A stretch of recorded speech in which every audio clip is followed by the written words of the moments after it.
सीताराम गुणावली निशिदिवा विजया पीते सीताराम विचित्ररूपमनिशम्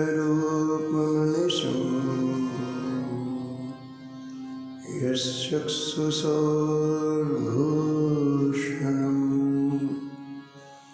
सीताराम सुनामधामनिरतं तं सद्गुरुं संभजे नीलाम्बरश्यामलकोमलाङ्गं सीतासमारोपितवामभागं पाणो महासायकचारुचकं नमामि रामं रघुवंशनाथं यत्र यत्र रघुनाथ कीर्तनं तत्र तत्र कृतमस्तकाञ्जलिं बाष्पवारि परिपूर्णलोचनं मारुतिं नमत राक्षसान्तकम् वाञ्छाकल्पतरुभ्यश्च कृपासिन्धुभ्येव च पतितानां पावनेभ्यो श्रीवैष्णवेभ्यो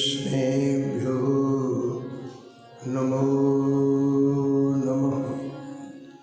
भक्ति भगवन्त गुरु चतुर्नाम एक इनके पदवंदन किए नासत विघ्न हमें। हरिजु आय विराजिए कथा सुनहु इतिहास तुम श्रोता या मान के तुम पद रचमहा तुम पीछे जो और हैं श्रोता हैं रसखान जिनके सकल मनोरथ पूरे हो श्री भगवान।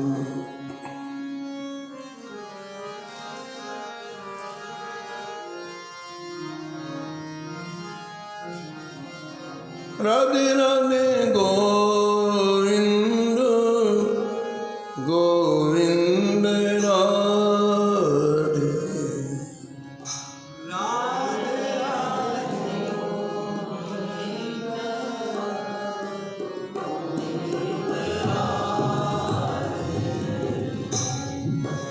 राधे राधे गोविंद गोविंद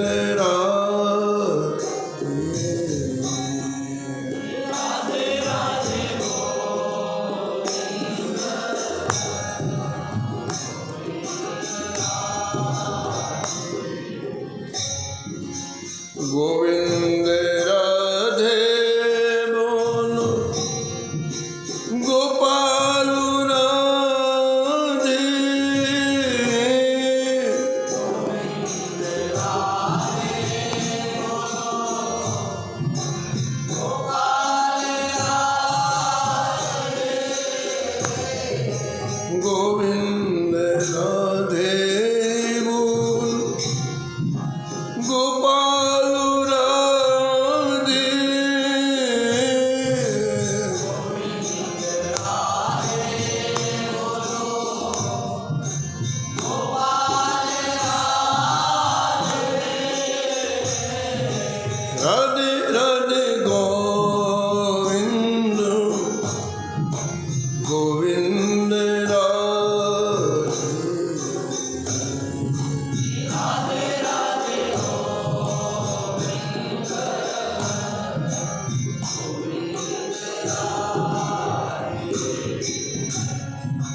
जानकी वल्लभ लाल की, श्री मंगल मूर्ति हनुमान जी महाराज की, सपरिकर श्री भक्तमान जी की, सब संत भगवान की, श्री स्वामी अग्रदास जी महाराज की, श्री नवाजी महाराज की, श्री प्रियादास जी महाराज की, श्री वृंदावन धाम की, श्री बांके बिहारी लाल की, श्री राधा वल्लभ लाल की, श्री गिरिराज जी महाराज की, श्री यमुने महारानी की, श्री राम राम महाराज की, श्री महाराज जी की जय जय श्री राम।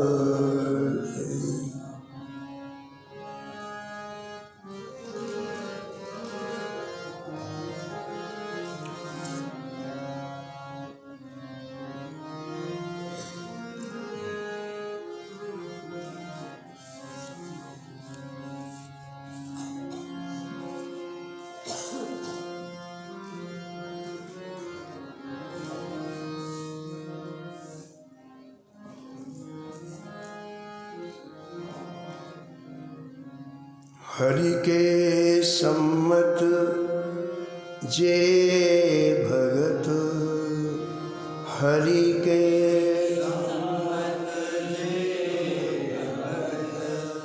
ते दासन के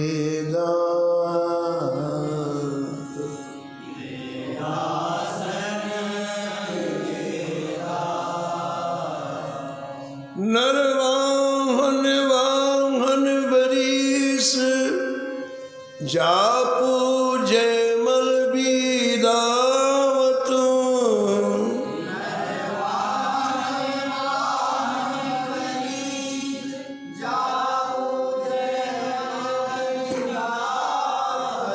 जयंत धारा रूपा अनुभवी उदारावत,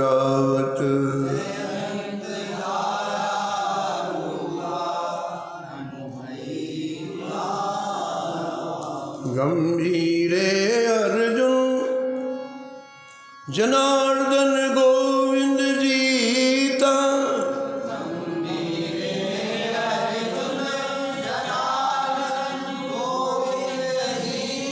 दामोदर सापिले गदा ईश्वर हेम विदिता,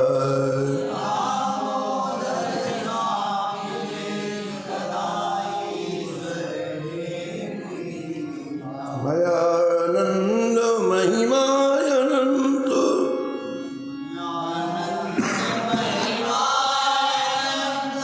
गुड़ीले तुलसीदास,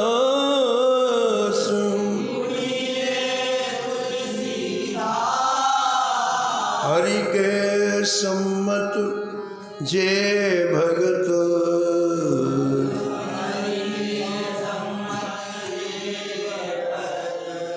ते दासन के दास।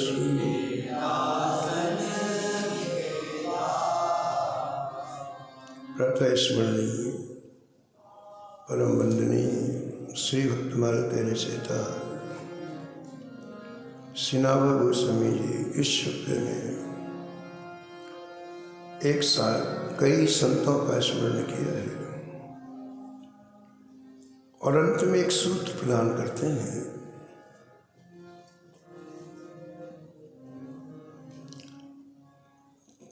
कि भगवान के मत से उनका दास कौन है। सारी दुनिया कहती है कि हम ठाकुर जी के दास हैं, लेकिन भगवान किसे अपना दास मानते हैं? हरि के सम्मत, भगवान की सम्मति में कौन दास है?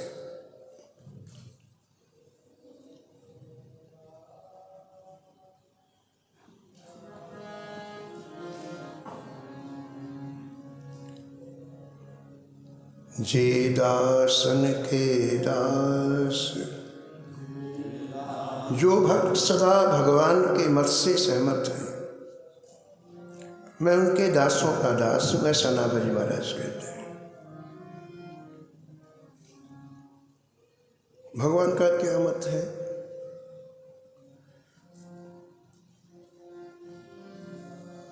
भगवान अपने भक्तों को भक्त नहीं मानते, भक्तों के भक्त को अपना भक्त स्वीकार करते हैं। भक्तों की दासता स्वीकार करना ही भक्त का मुख्य लक्षण है। एमे भक्त जना पार्थो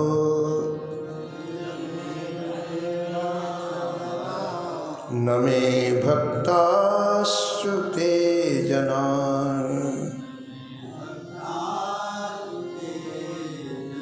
मद भक्ता नाम ये भक्तास ते में भक्त तमामता।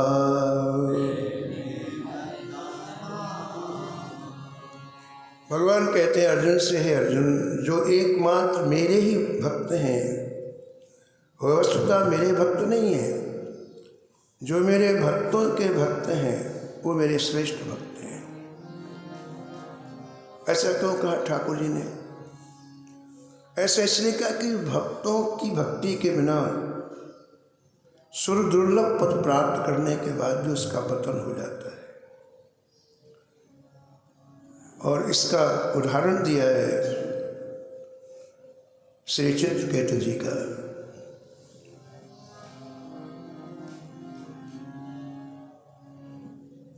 पुत्र के वियोग में चित्रकेतु जी बड़े शोक में विह्वल थे। श्री नारद जी, श्री अंगद जी आकाश मार्ग से आए और उनके पुत्र शोक को समाप्त करने के लिए संकर्षण मंत्र प्रदान किया, जिनके जप के प्रभाव से चित्रकेतु को पार्षदत्व की प्राप्ति हो गई।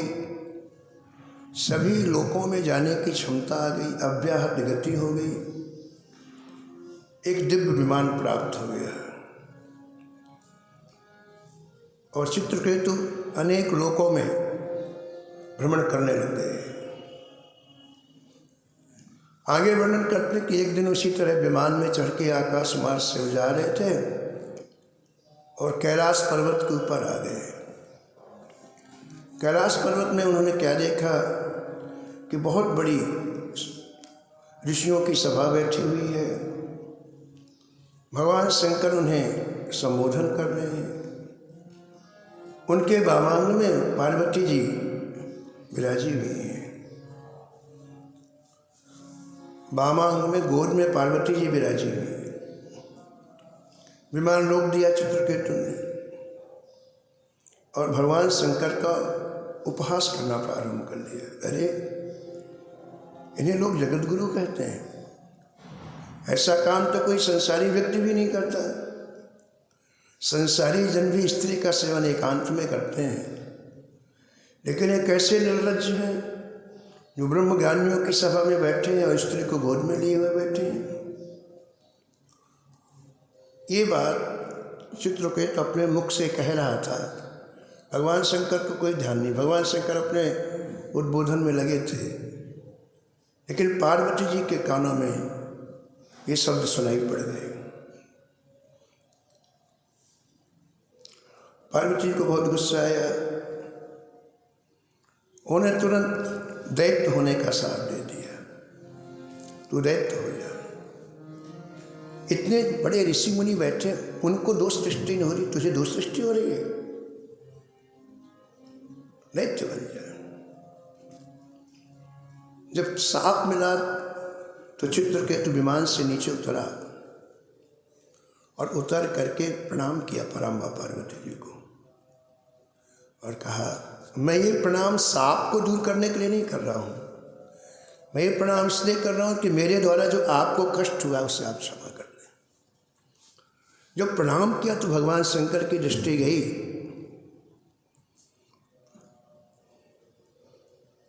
तो भगवान शंकर ने पराम्बा पार्वती से कहा कि भाई तुमने क्यों साथ दे दिया। पूज्य महाराज जी श्री मथुरादास जी महाराज कहते थे कि पार्वती जी ने कहा कि तुम तो चुपचाप बैठे थे, तुम बोल देते तो मैं काहे को बोलती। तुम बोले नहीं तो मुझे बोलना पड़ा।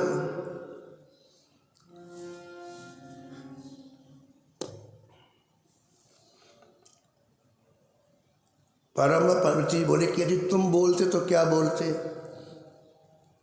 शंकर जी कहते कि हम ये बोलते कि देखो भाई, जो छुपाने की चीज़ है उसे छुपाना चाहिए, जो छुपाने की चीज़ नहीं उसे बाहर रखना चाहिए।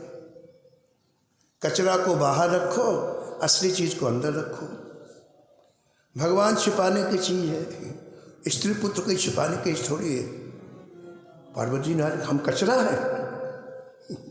बोले नहीं नहीं, हम कह रहे हैं कि छुपाने की चीज़ अलग है।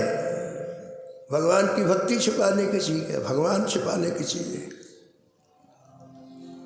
मूल बात यह है कि चित्रकेतु का पतन हो गया और जब वो वृत्तासुर बने तो इस बात को उन्हें एहसास हुआ कि उपासना के द्वारा मैंने इतनी ऊंचाई प्राप्त कर ली, लेकिन मैंने भगवान के दासों का संग नहीं किया, इसलिए मेरा पतन हुआ। जब इंद्र के साथ वृत्तासुर का युद्ध हुआ तो वृत्तासुर ने भगवान की स्तुति में यही कहा, दासानुदासो भवितास्मि भूया। अब आपकी प्राप्ति है नहीं कहा, आपके दासों के दास की प्राप्ति हो। आपके भक्तों की इससे मेरी मैत्री हो, ये वरदान मांगा।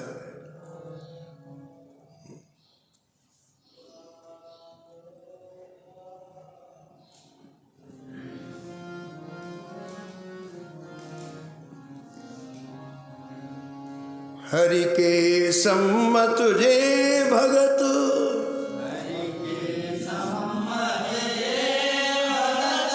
ते दर्शन के दास।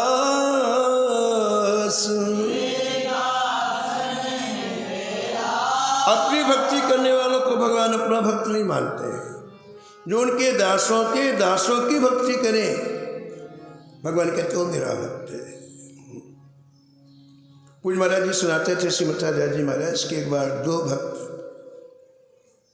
जगन्नाथपुरी की यात्रा के लिए तैयार हुए। पैदल यात्रा पहले होती थी, कहा चलो भैया जीवन का कोई भरोसा नहीं, एक बार जगन्नाथ जी का दर्शन करें। गांव के रहने वाले थे। तो पहला भक्त दूसरे भक्त के यहाँ बोले चलो भैया सुबह 4 बजे निकल चलते ठंडे ठंडे में। दूसरे भक्त ने कहा महाराज क्या करें, रात्रि में रिश्तेदार आ गए, अब घर में पड़े, छोड़ के जाएंगे पूरी जिंदगी कोसेंगे। तब भैया हम तो नहीं जा पाएंगे जगन्नाथपुरी। बोले भैया तुम जाओ, हम तो जाएंगे, हमने निश्चय कर लिया तो हम जाएंगे। तो दूसरे मित्र ने कहा देखो भैया हम जा तो नहीं रहे, लेकिन 100 रुपये ले जाओ, हमारी तरफ से जगन्नाथ जी को भोग लगा देना। बोले ठीक है। 100 रुपये ले लिया उसने, अपने जेब में रख लिया। अब पैदल चलते चलते चलते करीब 1 महीना लग गया उसको। और जब जगन्नाथपुरी मात्र 20 मील रह गई तो उसने देखा कि झाड़ियों के बीच में एक जगह संतों की जमात पड़ी हुई है, सब त्यागी संत पड़े हैं, जोर जोर से हरिनाम संकीर्तन कर रहे हैं। उसके मन में आया कि चलो दर्शन करो, अब जगन्नाथपुरी तो ज़्यादा दूर है नहीं। तो दर्शन करने के लिए गया, तो देखा कि रसोई बन रही है संतों की एक जगह। उसके मन में आया देखो कितना अच्छा सुअवसर है, कोई मेरे से सेवा बन जाती तो कितना अच्छा रहता है। सब संत भजन कर रहे हैं, संकीर्तन कर रहे हैं, अगर इनकी कोई सेवा बन जाए तो कितना अच्छा हो। तो उसने जेब में हाथ डाला तो मित्र का 100 रुपये निकला। वो अपने यहाँ से कुछ पैसे ऐसे नहीं लाया। पहले लोग पैसे लेके नहीं चलते थे। क्यों नहीं चलते थे? सब जगह सुहृद लोग रहते थे, अच्छे लोग रहते थे, कहीं भी ठहर जाओ, कहीं भी भोजन कर लो।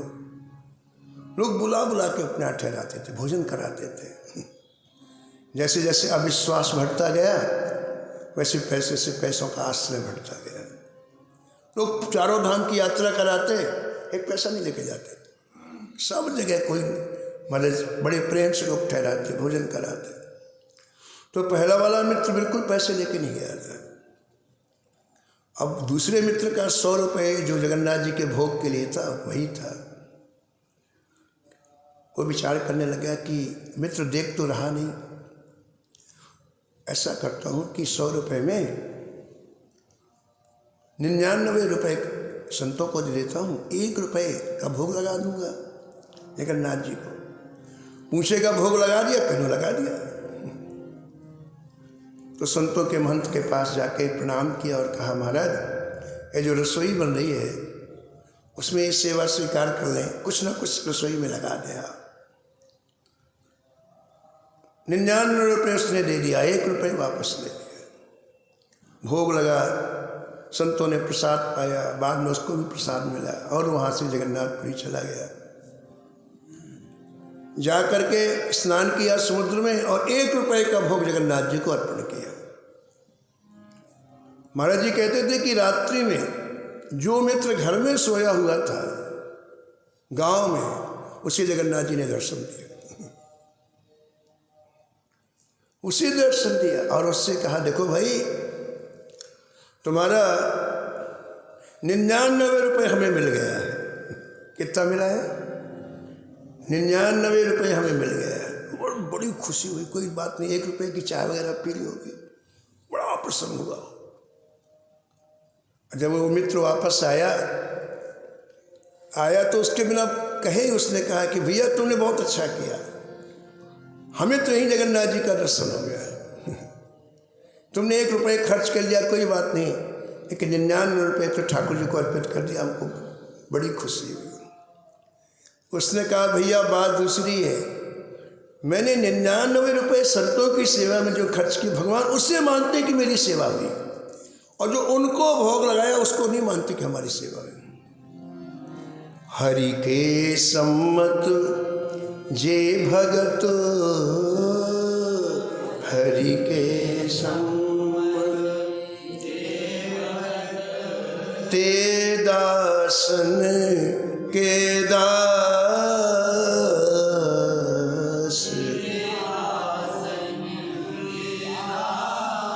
तो इस छप्पे में कई नाम हैं संतों के जिन्होंने ऐसा जीवन जिया। श्री नरवाहन जी, श्री वाहन बरीश जी, श्री जापू जी, श्री जयमल जी, श्री जयंत जी, श्री धारा जी, श्री रूपा जी, श्री उदा रावत जी, श्री अनुभवी जी, श्री अर्जुन जी, श्री जनार्दन जी, श्री गोविंद जी, श्री जीता जी, श्री सांपले जी, श्री दामोदर जी, श्री ईश्वर जी, श्री हेम विनीता जी, श्री मयानंद जी, और एक दूसरे तुलसीदास में गुढ़ीले के तुलसीदास से। ऐसे इन नामों का स्मरण नाभाजी ने छप्पे में किया है। आप देख रहे हैं कि पिछले छप्पयों में एक साथ कहीं 28 नाम है, कहीं 25 नाम है, कहीं 20 नाम है। पूज्य महाराज जी सिमर्थादास जी महाराज कहते थे कि भक्तमाल भक्तों के नाम का संकीर्तन है। अब इतने संतों का स्मरण किया, लेकिन प्रियादास ने उनमें से एक संत का ही भाव प्रकट किया है, लेकिन स्मरण सबका किया है, संकीर्तन सबका है। सभी के चरित्र उपलब्ध नहीं होते हैं। तो नाभाजी महाराज ने भक्तों के नाम का संकीर्तन किया, ऐसा महाराज जी कहते थे। इनमें पहला नाम श्री नरवाहन जी का है। नरवाहन जी कौन थे? भक्तमाल के टीकाकार प्रियादास जी महाराज परिचय देते। रहे भोगाओ नाव नरवाहन साधु सेवी,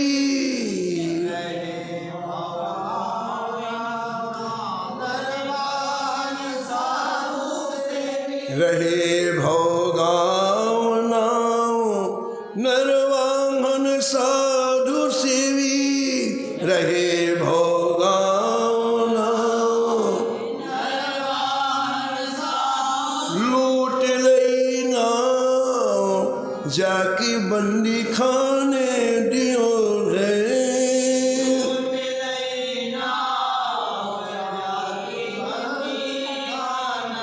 बंदी खाने दियो है, बंदी खाने दियो है। श्री राम वृंदावन के उत्तर पश्चिम कोने में श्री यमुना जी के उस पार भैगांव नामक एक स्थान है। श्री नरवान जी भैगांव में निवास करते थे। आप चौहान क्षत्रिय थे और परम सूरवीर थे। पूज्य महाराज जी श्रीमथाचार्य जी महाराज कहते थे कि इतने सूरवीर थे कि इन्होंने यवनों को परास्त कर दिया। यवन लोग युद्ध करने के लिए आए, मार के भगा दिया और इस पूरे वृंदावन क्षेत्र में उन्होंने अपना एक छोटा सा राज स्थापित कर लिया था और खुद अपने राज्य का संचालन करते, स्वयं राजा बन गए। और उस समय श्री नरवाहन जी लूटपाट का काम करते। उस समय यमुना जी में अपार जल था। बड़े बड़े जहाज विदेशों से वृंदावन होकर के आगे जाते थे। अथाह जल था यमुना जी में। तो व्यापारी लोग पहले हवाई जहाज नहीं चलते थे, पानी के जहाज ही चलते थे। विदेशों से माल लाते, भारत में बेचते तो बड़ा लाभ होता उनको। तो आपने यमुना जी में एक ऐसा गोडाउन बनाया था जल के भीतर कि वो जहाज का जहाज आप कैप्चर कर लेते, पकड़ के अंदर कर लेते और पूरा माल लूट लेते थे। खुद की अपनी सेना थी, खुद के लोग थे। इस तरह से पूरे इस क्षेत्र में आपका बड़ा दबदबा था। लोग बड़े भयभीत रहते थे आपसे, लेकिन आप इतने बहादुर थे, किसी से डरते नहीं थे। ऐसा प्रियादास जी महाराज कहते हैं,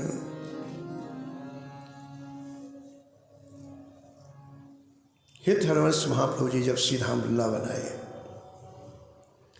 और हित हरिवंश महाप्रभु जी की चर्चा ब्रजवासियों के बीच में होने लग गई। आपके उस दिव्य स्वरूप का दर्शन लोगों ने किया, आपकी रसमयी वाणी लोगों ने सुनी, तो धीरे धीरे ब्रज में श्री हित हरिवंश महाप्रभु जी की चर्चा होने लग गई।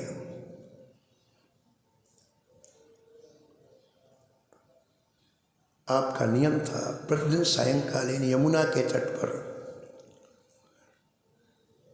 श्री राधा सुधा निधि का सत्संग करते। आपके विशेष कृपा पास श्री हित हरिवंश महाप्रभु जी की विशेष कृपा पास श्री नवलदास जी महाराज,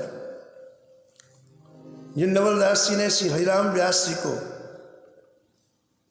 श्री हित हरिवंश महाप्रभु जी का पद सुनाया और हरिराम व्यास जी बस उसी से खिंचे हुए वृंदावन आए। श्री सेवक जी को पद सुनाया तो श्री हित हरिवंश महाप्रभु जी के अत्यंत कृपापात श्री नवलदास जी के साथ में राधा सुधा निधि का सत्संग यमुना के तट पर श्री हित हरिवंश महाप्रभु जी नित्य प्रति करते हैं। एक दिन की बात है कि नरवाहन जी घोड़े में बैठ करके अपने राज्य में घूम रहे थे जंगल में, और उनके कानों में शब्द सुनाई पड़े। घोड़ा उन्होंने वहीं बांध दिया और वृक्ष के नीचे खड़े होकर के सुनने लग गए। श्री राधा सुधा निधि के कुछ शब्द उनके कानों में पड़े। उनको इतना मधुर लगा, इतना प्रिय लगा कि अभी तक का जो जीवन वो जी रहे थे उससे एकदम से घृणा हो गई। संसार के प्रति जो आकर्षण तो समाप्त हो गया। राधा सुधा निधि के शब्द यानी सत्संग के शब्द कानों में पड़े और उन शब्दों ने क्या किया, मजबूर कर दिया नरवाहन जी को सोचने के लिए कि अभी तक का तुम्हारा समय व्यर्थ में चला गया है। रे मन मूर्खो जन्म गवा,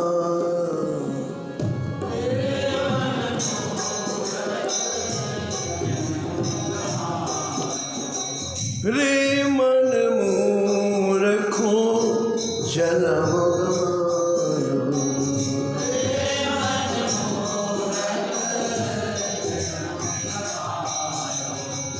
करे अभिमान विषय मेरा जो करे अभिमान। हाँ नाम शरण नहीं आयो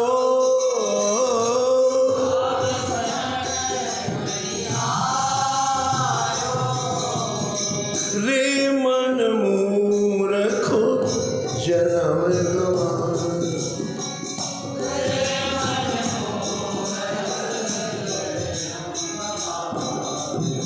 यह संसार फूल से मरो को यह संसार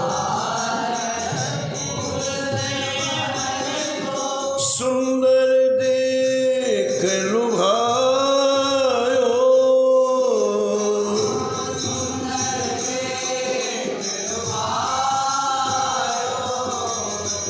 शाखन लगो रुई उड़ गई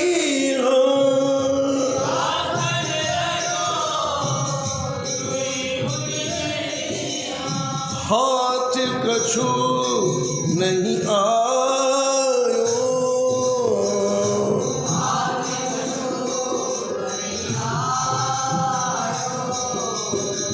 रे मन मूर्ख जन्म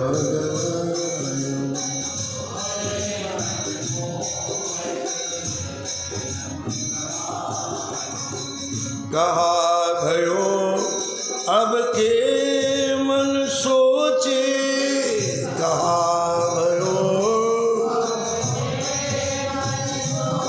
हाँ पहले नहीं कमायो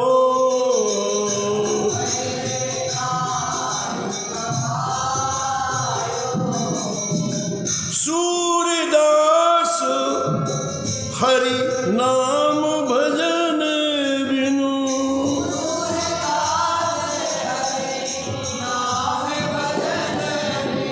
सिर धुनि धुनि पछतायो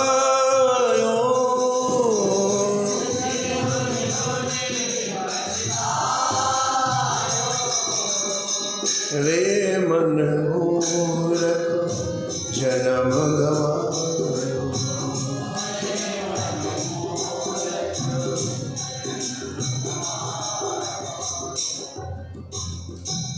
सत्संग के शब्द कानों में गए और पश्चाताप होने लगा। पश्चाताप क्या है? हमारे हृदय का प्रकाश हमारी कमियों को दिखाए उसे पश्चाताप कहते हैं। ऐसे प्रकाश में रखी हुई चीज़ें दिखाई पड़ती हैं, अंधेरे में नहीं दिखाई पड़ती हैं। वैसे जब किसी चीज़ के लिए हृदय से पश्चाताप होता है तो हमारे ही दोष हमें दिखलाई पड़ते हैं, और जब अहंकार का अंधकार आता है तो दूसरे के दोष दिखलाई पड़ते हैं। ये अंतर है। अहंकार के अंधेरे में अपने दोष दिखलाई नहीं पड़ते हैं, दूसरे के दोष दिखलाई पड़ते हैं, और पश्चाताप में अपने दोष दिखलाई पड़ते हैं।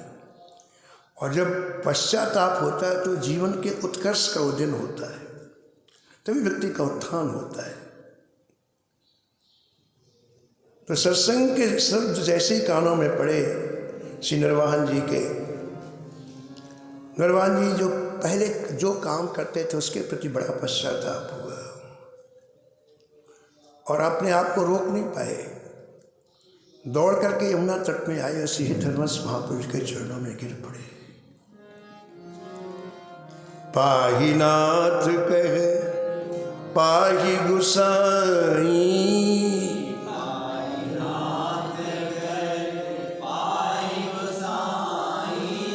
भूतल पर लकुट की नाई।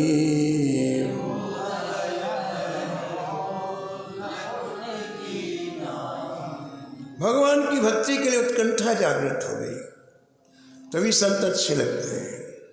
जब तक भक्ति अच्छी लगती संत अच्छे नहीं लगते हैं। कर्मश गए, पश्चाताप हुआ तो हे धर्मस महाप्रभु के चरण पकड़ लिए, कहा भगवान मैं भी जैसे आप सत्संग करते हैं मैं भी करूं, जैसे आप भगवान का भजन करते हैं मैं भी करूं। बोले हाँ हाँ संभव है। निर्वाणी ने कहा महाराज मैंने इसके पहले बहुत ना करने योग्य कार्य किए। बोले छोड़ो, पहले की बातें दिमाग से निकाल लो, अब अभी की बात करो। बिगड़ी जन्म अनेक की,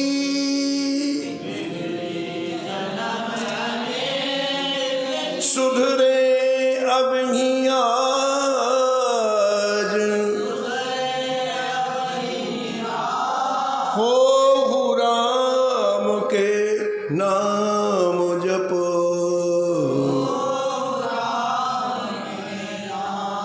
तुलसी तज को समाज।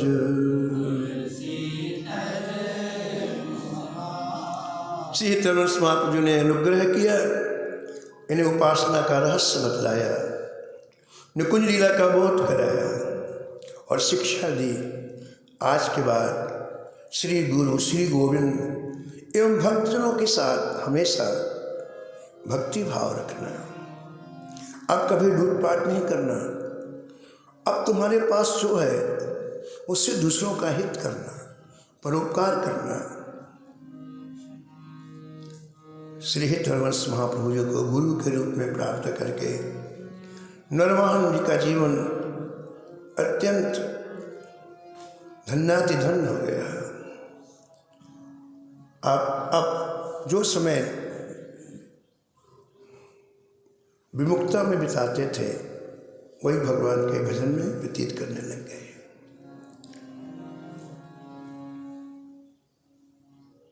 एक प्रसंग का वर्णन ग्रंथकार करते हैं कि एक भगवत विमुख व्यक्ति बहुत बड़ा व्यापारी था। वो विदेशों से सामान लाता और मार्ग में कोई भी राज्य पड़ता उसे टैक्स नहीं देता था। पहले हर राज्य में टैक्स दिया जाता, भाई हमारे राज्य से आप गुजरे हो तो टैक्स दो आप। लेकिन इतना अहंकारी था कि किसी को टैक्स नहीं देता था। और जहाज में 1000 सैनिक लगता था अपनी सुरक्षा के लिए, और बहुत मूल्यवान सामान लाता था। तो कई राज्यों से गुजरता हुआ जब वृंदावन आया वो यमुना जी में, तो नरवान के लोगों ने रोका, क्योंकि राज्य तो था ही उनका कि भाई टैक्स दे के जाओ। उसने कहा मैं कट्टर नास्तिक हूँ, मैं किसी को कुछ नहीं देता हूँ, इसलिए हट जाओ मेरे सामने से। नरवाहन जी के सैनिकों ने नरवाहन जी को सूचना दी कि वो जबरदस्ती हमारे राज्य की सीमा से जा रहा है। बोले उसको रोको, युद्ध करो उससे। नरवाहन के सैनिकों ने युद्ध किया और उसके जो 1,00,000 सैनिक थे उन्हें परास्त कर दिया। जब सैनिक उसके सब मार दिया, उसके पास कोई उपाय नहीं, बंदी बना लिया उस व्यापारी को, और जहाज का जहाज यमुना जी से अंदर कर दिया और शटर लगा दिया। ऐसा बनाया था, अंडरग्राउंड शटर लगा दिया, उसको जेल में डाल दिया। अभी उसकी उम्र ज़्यादा नहीं थी, 25 वर्ष करीब की थी, बड़ा भारी व्यापारी था। जब जेल में चला गया, अब उससे लगा कि मैंने गलती की, ये दे देता टैक्स तो ठीक रहता है। अब उससे अपने परिवार का ध्यान आया, मेरी पत्नी है, एक बच्चे हैं, ये लोग मुझे फांसी दे देंगे, मार देंगे। जब उसे याद आया कि मुझे मार देंगे तो फिर रोना प्रारंभ किया जेल में उसने। जेल में सुने कौन, खूब रोना चालू कर दिया कि बस अभी मुझे कल फांसी के तख्ते में लटका देंगे, मेरी मृत्यु हो जाएगी, मेरा परिवार अनाथ हो जाएगा, मेरे बाल बच्चे कैसे जीवित रहेंगे। तो जेल में नरवाहन जी की एक दासी थी जो कैदियों को रोटी पहुंचाती थी। ठीक दोपहर में 12 बजे वो रोटी लेकर के आई और सींचे वाले दरवाजे हो तो उससे डाल लेती, उसको 2 रोटी चाहिए, 4 रोटी चाहिए, 6 रोटी। तो रोटी लेके वो डालने वाली थी तो इसको खूब रोता हुआ देखा। पूरी रात रोया था, आंखें सूज गई थी और अभी भी फूट फूट के रो रहा था। तो देखो उसको दया आ गई, उस दासी को दया आ गई। कहा क्या बात है, क्यों रो रहा था? बोले माता जी मेरे प्राणों की रक्षा कर दो, एक कल मुझे फांसी के तख्ते में चढ़ा देंगे, कोई उपाय बता दो आप, मेरे प्राणों की रक्षा हो जाए। वो दासी भगवत भक्ता थी और वो जानती थी कि नरवाहन जी कैसे द्रवीभूत होंगे। उसने कहा मेरा कहना मानेगा? बोले जो तुम कहोगे मैं वही करूँगा। वो कहीं से तुलसी जी की कंठी ले आई, बोले ले इसको बांध दे गले में, और जितनी जोर से तू रो रहा है ना, हाय पत्नी हाय बच्चे, उतनी जोर से तू जोर जोर से बोल जितनी तेरे में सामर्थ्य हो। श्री राधा वल्लभ हित हरिवंश,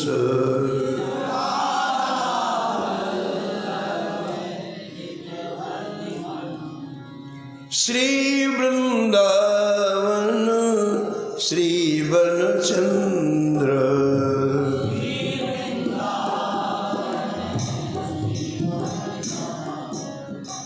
श्री राधा वल्लभ श्री हित हरिवंश, श्री राधा वल्लभ श्री वृंदावन श्री बनचंद्र,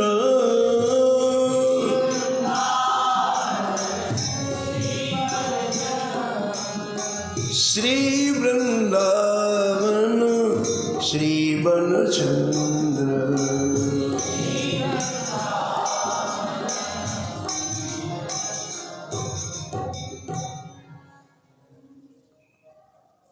वो इतनी जोर जोर से कहने लगा जैसे प्राणों का क्रंदन होता है ना, प्राणों का क्रंदन। पूज्य भाई जी कहते हैं श्रीमान सतपुरदास जी कि जब तक प्राणों का क्रंदन नहीं होता तब तक ठाकुर जी द्रवीभूत नहीं होते। नाम प्राणों के क्रंदन के साथ लिया जाए। नाम एक करुण पुकार है, नाम जप नहीं है, करुण पुकार है। और वो प्राणों के क्रंदन के साथ जब लिया जाता है तो ठाकुर जी द्रवीभूत हो जाते हैं। बड़ी प्यारी पंक्तियां हैं किसी प्रेमी की। लगे जो पे वृंदावन को रंग,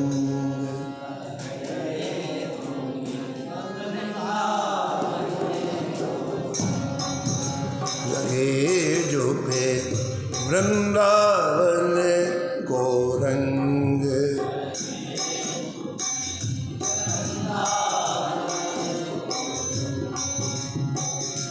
नैनन नीर फुहारे छूटत,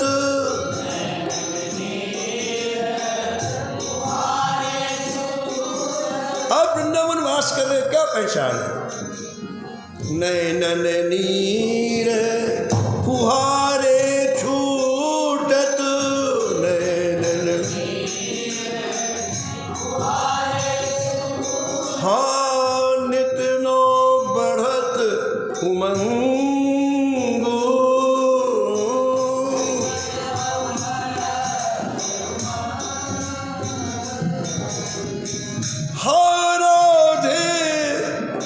राधे कहते रत,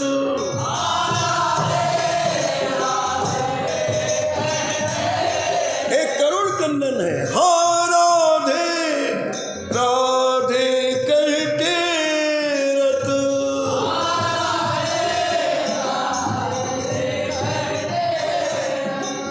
मानो खायो भंग,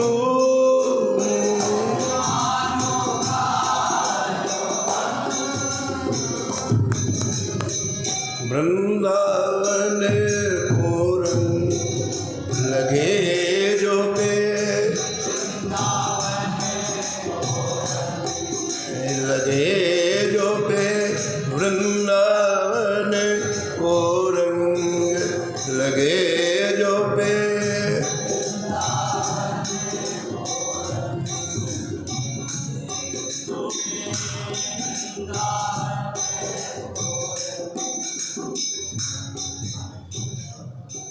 तो अत्यंत करुण क्रंदन आर्तनाद वह व्यापारी करने लगा।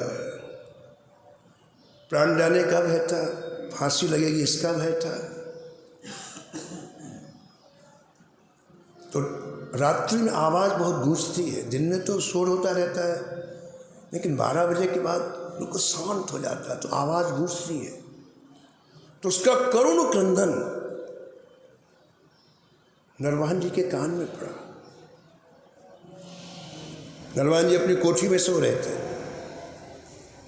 और उसका वो करुण क्रंदन नरवाहन जी के कान में पड़ा। श्री राधा वल्लभ हित हरिवंश, श्री वृंदावन श्री वन सुंदर। अरे इतनी टीस भरा, दर्द भरा,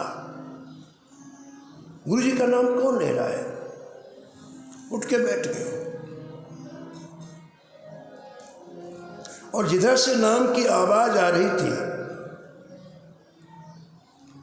नरवाहन जी उधर चल पड़े और चलते चलते उसी जेल की कोठरी के सामने पहुंच गए, जहाँ व्याकुल होकर के बोल रहा था, श्री राधा वल्लभ हित हरिवंश, श्री वृंदावन श्री वंश।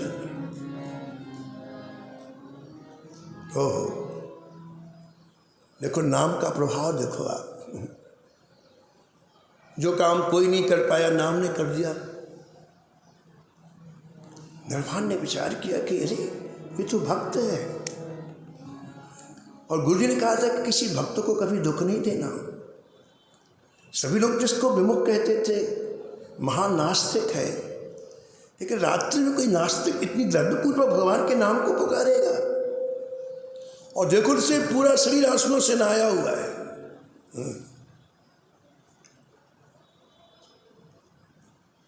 उसको गुलानी हुई नरवाहन जी को। तुरंत उसने मारे दरवाजा खुलवाया जेल का।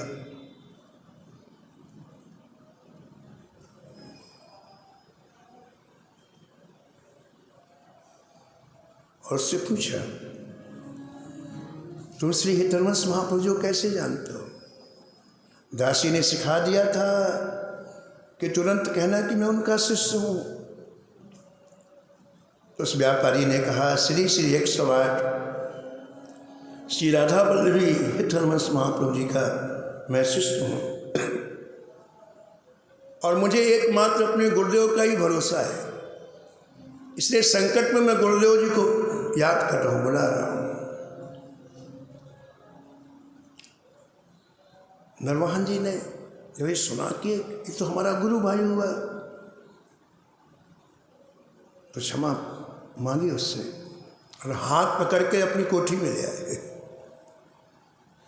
रात्रि में उसको स्नान कराया, अच्छे अच्छे सुंदर सुंदर वस्त्र पहनने के लिए, रात्रि में रसोई बनवाई,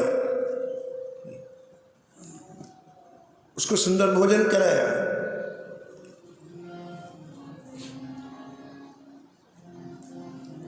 और कहा कि तुम्हारा जितना जहाज जब्त किया गया सब वापस कर रहे हैं, आप लेके जाओ, लेकिन गुरु जी से नहीं कहना।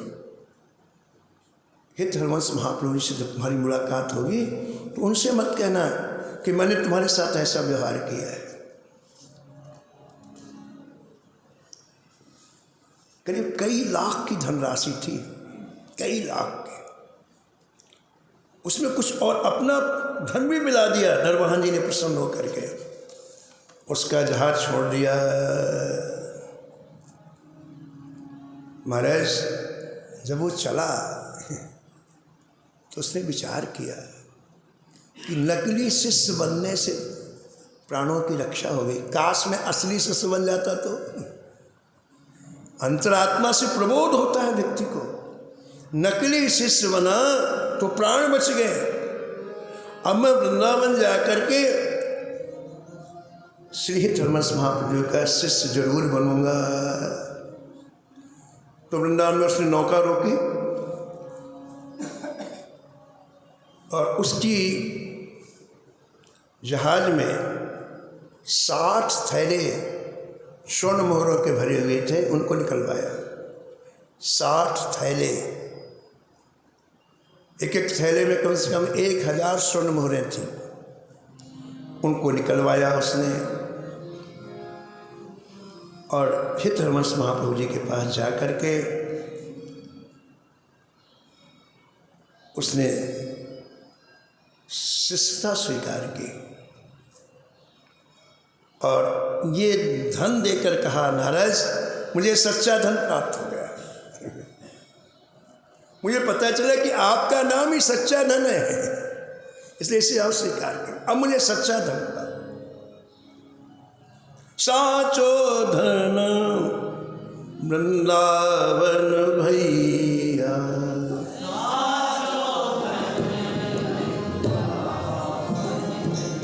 हाँ साचो धन वृंदावन भैया,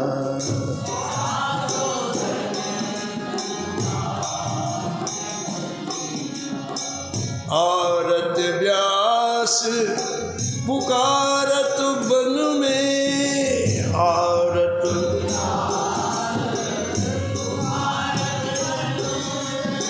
थोड़े लोग सुनैया,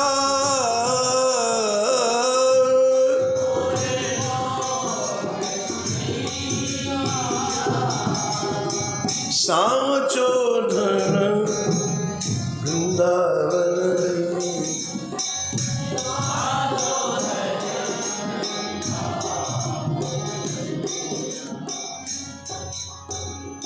ग्रंथ में लिखा हुआ है कि उसके धन को स्पर्श भी नहीं किया श्री हरवंश महाप्रभु जी ने। 60 थैलियाँ जो थी स्वर्ण की, उसको स्पर्श नहीं किया। कहा तुम्हारे पास जो धन है तुम वृंदावन के साधु संतों में और दीन दुखियों की सेवा में लगा दो, अपने हाथों से लगा दो। यही बात जगत गुरु रमनदाचार्य के चरित्र में लिखी हुई है। एक कोई सुधौली स्टेट थी, वहाँ के राजा एकमात्र अपने राजकुमार को लेकर के काशी आए। उसे 6 रोग की बीमारी हो गई थी। अभी राजकुमार था, उसका विवाह हुए अभी 6 महीने ही हुए थे। बहुत इलाज कर चुका, कहीं ठीक नहीं हुआ, तो किसी ने कहा जगत गुरु जी के पास ले जाओ। तो उसको लेकर के आया और रोने लग गया, महाराज आप इसे प्राणदान दे दो। लेकिन रमनाचार्य ने कहा कि इसे गंगा जी में डाल दो। जीवित गंगा जी में कौन डाले? पंचगंगा घाट में तो गंगा जी बहती हैं, कौन डाले जीवित गंगा जी में? अब राजा रानी की हिम्मत नहीं पड़ी। लेकिन राजकुमार ने सोचा कि गुरु जी कह रहे हैं तो मैं स्वयं चला जाता हूँ। यद्यपि बड़ा अशक्त था बीमारी के कारण, लेकिन बैठ करके गंगा जी में प्रवेश कर गया, डूब गया। अब तो हाय हाय होने लग गया, हमारा माता पिता रे, हमारा राजकुमार डूब गया। रोना गाना चालू हो गया। 7 दिन के बाद स्वस्थ होकर गंगा जी की धारा से बाहर आ गया वो राजकुमार, बिल्कुल स्वस्थ। अब इतना प्रसन्न हुआ राजा कि उस जमाने में गुरु रमनदाचार्य जी को 1 करोड़ मुद्राएं प्रदान की, 1 करोड़। लेकिन रमनदाचार्य ने स्पर्श भी नहीं किया। बोले जाओ साधु संतों को दिनों में बाहर। ये आचार्यों की ऐसी रहनी है। तो हित हरवंश महाप्रभु जी ने कुछ भी स्वीकार नहीं किया और कहा तुम इसे साधु संतों और दीन दुखियों की सेवा में अपने हाथों से लगा दो।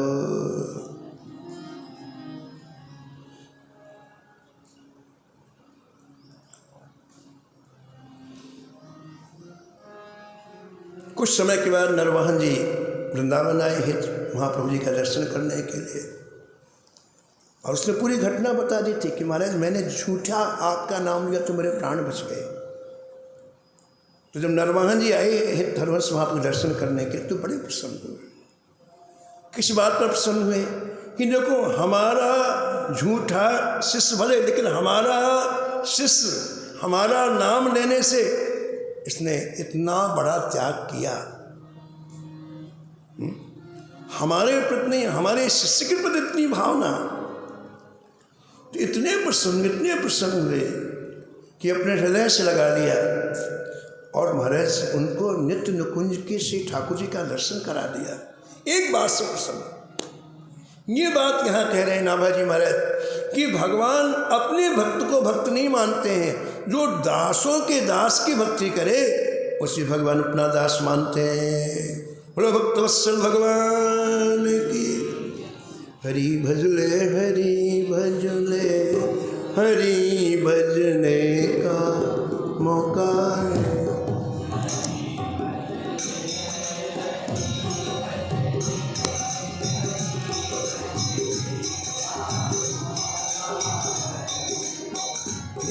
भजले हरि भजले, हरि भजने का मौका।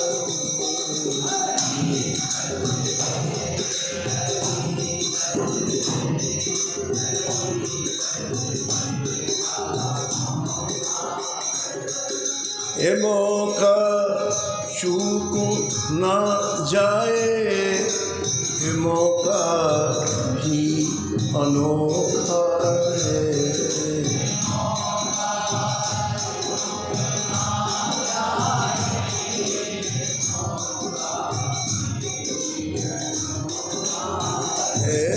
हरि भजले हरि भजले, हरि भजने का मौका है।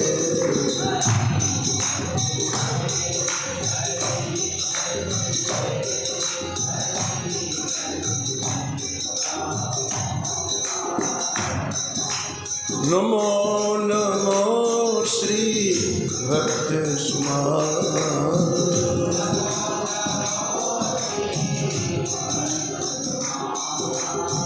जाते सुनत महात्म न सत,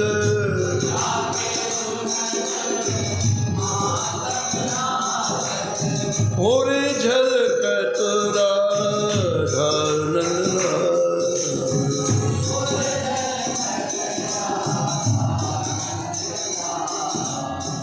गदे गदे स्वर पुलकित अंग अंगनी,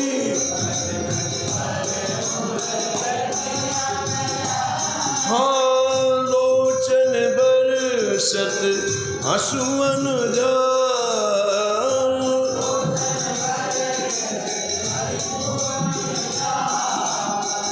उतर जात अभिमान जाल विष,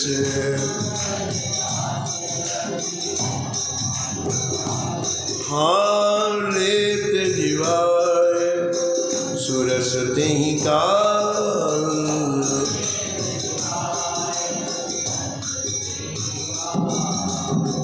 होत प्रीत भरी भक्त जनन सो,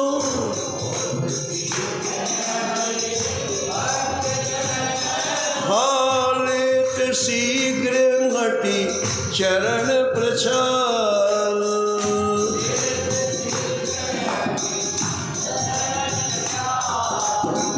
भजत कुसुम देख सत्संगति,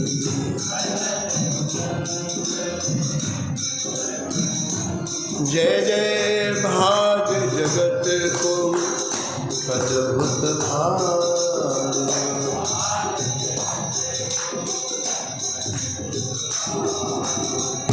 निशिवासर सोवते अरु जागत,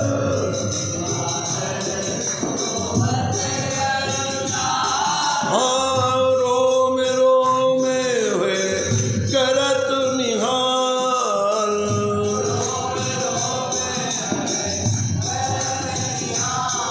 श्री अग्र नारायण दास प्रिया प्रिया,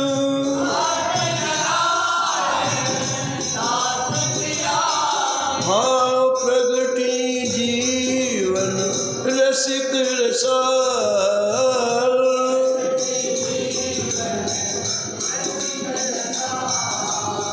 नमो नमो श्री भक्त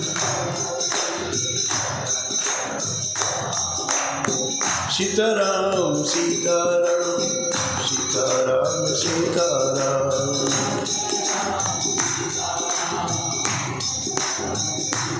जय जय राधे श्याम राधे श्याम राधे श्याम राधे श्याम।